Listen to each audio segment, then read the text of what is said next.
investigators found gouge marks where the prowler broke in. The deputy pointed investigators to the flour bin, where he covered some evidence with a shoebox.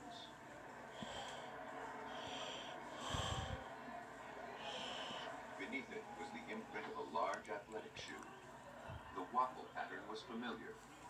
It looked just like the tread found outside the Zazara's house. It was the print detectives had been waiting for. If this print matched the print found at the Zazara murders, it would support Torino's theory that one man was stalking LA's neighborhoods. But if that were true, it meant that one lone killer had managed for 1 year to defy LA's best and brightest.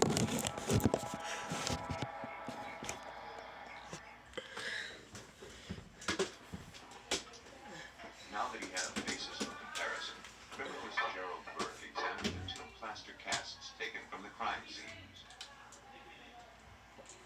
He determined the prints were made by shoes of the same model, but not necessarily by the exact same shoe. Because both prints were left in coarse dirt, Burke was unable to identify the subtle marks that make each shoe unique. Things like little nicks and cuts and scratches, or something that can be used as an identification, more or less like a fingerprint in one shoe sole to another. This was of little help to detectives. In a county of 7.5 million people, they could not track a man solely by his tread marks. But it was all they had to go on. And it kept showing up again and again.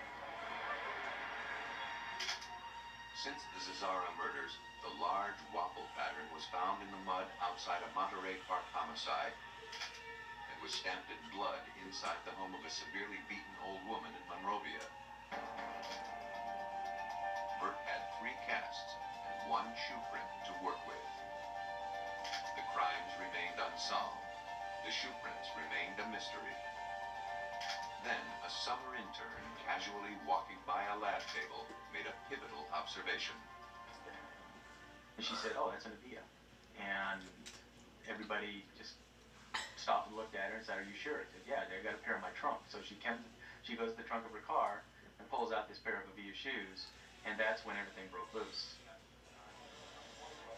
Avia was a new brand, explaining why the department had no information on them. In order to learn everything they could about this shoe, investigators went to Avia headquarters in Portland, Oregon. The company's designer identified the model number of the shoe that made the print. Burke pressed for more information.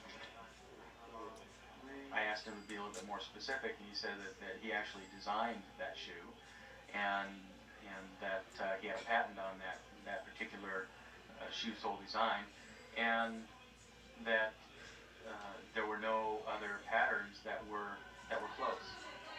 The pattern was from an aerobic shoe that had only been on the market for 4 months. Only 1,300 pairs had been manufactured. Avia provided Burke with a number of soles from the factory so that he could accurately determine the size of the shoe that left the print. The rate of motion, the texture of the ground could greatly distort the impression. Oh my. The only way to size the shoe was to compare tread My patterns. Twinnie. The pattern details on the sole increase as the shoe size increases. Down here in the bottom of the shoe, actually the mid portion of the shoe, you see that there are a number of chevrons.